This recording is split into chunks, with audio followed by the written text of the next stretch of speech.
Media పైన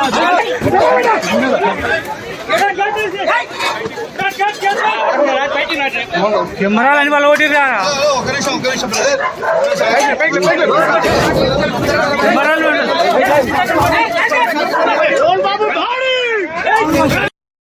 కొద్దిసేపటి క్రితమే వీడియో చూసా, మోహన్ బాబు ఆడియో విన్నా, మోహన్ బాబు మాట్లాడింది. చాలా బాధ వేసింది. ఒక ఫాదర్ ఆ కైండ్ ఆఫ్ ఎగనీని ఫేస్ చేయడం అనేది మంచి వచ్చాడో, ఆయన తప్పు ఉందో లేదో ఉండే ఉండొచ్చు డెఫినెట్లీ. ఆయన చూస్తే నాకు ఒక పిల్లల్ని చెత్త కొట్టేటువంటి తండ్రిలా అనిపిస్తాడు ఫస్ట్ నుంచి. సరే, ఎనీవే, అయితే మోహన్ బాబు బాధని మనోజ్ కూడా ఇంకొక ఆడియో రిలీజ్ చేసి దానికి ప్యారలల్గా, దానికి కౌంటర్గా ప్రతిదాన్ని అతను ఆన్సర్ చేయాల్సి ఉంటుంది. ప్రతిదాన్ని చాలా పెద్ద ఎలిగేషన్స్ వేశారు మోహన్ బాబు కన్న కొడుకు మీద. తన కొడుకు కొట్టలేదని, తను చాలా గారాభంగా పెంచామని, బ్లా బ్లా బ్లా చాలా విషయాలు మాట్లాడడం జరిగింది. బాగానే ఉంది. అయితే నాకు అదంతా ఓకే. ఆ విషయంలో ఖచ్చితంగా ఇదంతా నిజమైతే ఖచ్చితంగా మోహన్ బాబుని ఆ పాయింట్లో సపోర్ట్ చేయాలి. అయితే మీడియా మీద నేను ప్రవర్తించేటువంటి తీరు, నేను మీడియా వ్యక్తినే, మీడియా ట్రెస్ పాస్ చేయకూడదు. ఫస్ట్ ఆఫ్ ఆల్ మీడియా తప్పు. అట్లాగని మీడియా ఒక ప్రైవేట్ ప్రాపర్టీలోకి ఎంటర్ అవ్వకూడదు. చట్ట ప్రకారం చెప్తాను, ఒక ప్రైవేట్ ప్రాపర్టీలోకి మీడియా ఎంటర్ అవ్వకూడదు.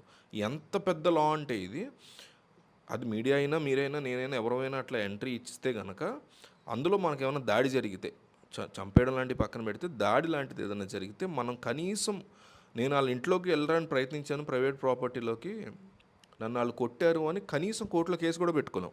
ఆ లా కూడా లేదు. అంటే మీడియా అనేది ఒక లిమిట్ ఉంటుంది దేనికైనా. లోపల ఏదో జరిగింది, అప్పుడు పోలీసుల కంట్రోల్లోకి వచ్చింది, పోలీసులు కూడా పర్మిషన్ ఇచ్చారు మీడియా రావడానికి, వెళ్ళొచ్చు. అంటే ఒక ప్రొసీజర్ ఉంటుంది. ఒక ప్రొసీజర్ని, కొన్ని ప్రాసెస్ని ఫాలో అవడం అనేది కంప్లీట్గా మానేశారు. ఎవరు జనాలకి చెప్పాల్సిన వాళ్ళు మానేశారు. జనాలకే తెలియవు. జనాలకి బాబు ఇది మంచి, ఇది చెడు, ఇట్లా ఉంటుంది, తర్వాత మీరు డెసిషన్ తీసుకోండి అని చెప్పాల్సిన వాళ్ళు కంప్లీట్గా మర్చిపోయారు, మానేశారు దాని గురించి. సో వాళ్ళు అట్లా ట్రెస్ పాసింగ్ చేయడం చాలా చాలా తప్పు. వేరే కంట్రీస్లో ట్రెస్ పాసింగ్ అనేది మీకు పెద్ద భయంకరమైన నేరం అనమాట. అసలు నిజానికి మోహన్ బాబు వీళ్ళ మీద కేసు పెట్టాలి నా దృష్టిలో. అదొకటి. అయితే ఎంత వీళ్ళు ట్రెస్ పాసింగ్ చేసినా కూడా ఆయన అట్లా మైక్ లాక్కుని పచ్చిబూతులు తిడుతూ మైక్ అట్లా ఇసిరేసి ఒక మనిషి మీద, అసలు నీ అమ్మని డి అని తిట్టాడు ఆయన, ఎల్కే అని తిట్టాడు. అసలు ఏమన్నా ఉందా? అంత వయసు వచ్చి మనిషా కుక్క అట్లా అరుస్తాం ఏంటి మనుషుల మీద? మీరు రాకనే ట్రెస్ పాసింగ్ లోపలికి వస్తే నేను కేసు పెడితే ఆల్రెడీ ఫ్రస్ట్రేటెడ్ అయి ఉన్నాం, లోపల చాలా గొడవలు జరుగుతున్నాయి, నా కన్న కొడుకులు ఇద్దరు కొట్టుకుంటాం, మేము చాలా ఇబ్బందులు ఉన్నాం, మీకు సమాధానం చెప్పాల్సిన అవసరం లేదు, నో కామెంట్స్ దీని గురించి, మీరు ఇప్పుడు వెళ్తారా కేసు పెట్టమంటారా అని ఫస్ట్ చెప్పి అట్లా 5-6 సార్లు చెప్పే తర్వాత ఫ్రస్ట్రేట్ వాళ్ళ మీద చూపించడం అనుకోవచ్చు. నమస్తే పెడుతూ వచ్చాడు పైగా ఆయన డ్రామాలాగా.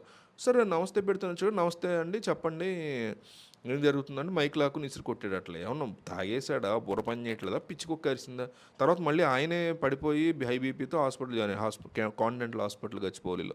అఫ్కోర్స్ ఆయనకేం అవ్వకూడదు పాపం, పెద్ద ఆయన, 78 ఏళ్ళ వయసు. నన్ను కాపాడిన ఆయనే పోలీసులకు అట్లా ఇచ్చి, పోలీసులు అక్కడ ఉండగానే నువ్వు మళ్ళీ వాళ్ళ మీద దాడి చేయడం ఏంటి? పోలీసుల హెల్ప్ అన్నా తీసుకోవచ్చు కదా. పోలీసులు ఉన్నారు అక్కడ, అంటే లాని కాపాడే వాళ్ళు ఉన్నారు, నిన్ను కాపాడే వాళ్ళు ఉన్నారు. నువ్వు ఆల్రెడీ లెటర్ రాసావు, కేసు ఫైల్ అయింది, నిన్ను కాపాడడానికి వచ్చారు, నీతో పాటు ఇక్కడ ఏ గొడవ జరగకుండా చూసుకోవడానికి వచ్చారు, పెద్ద ఆఫీసర్లే ఉన్నారు. వాళ్ళకి చెప్పచ్చు కదా ఒక మాట, తీసేయండి మొత్తం ఇదంతా, ఇది నా ప్రైవేట్ ప్రాపర్టీ, ట్రెస్ పాసింగ్ జరుగుతుంది, మీకు మీరే చూసుకోవాలి ఇదంతా. అసలు అక్కడి నుంచి ట్రెస్ పాసింగ్ ఎక్కడ?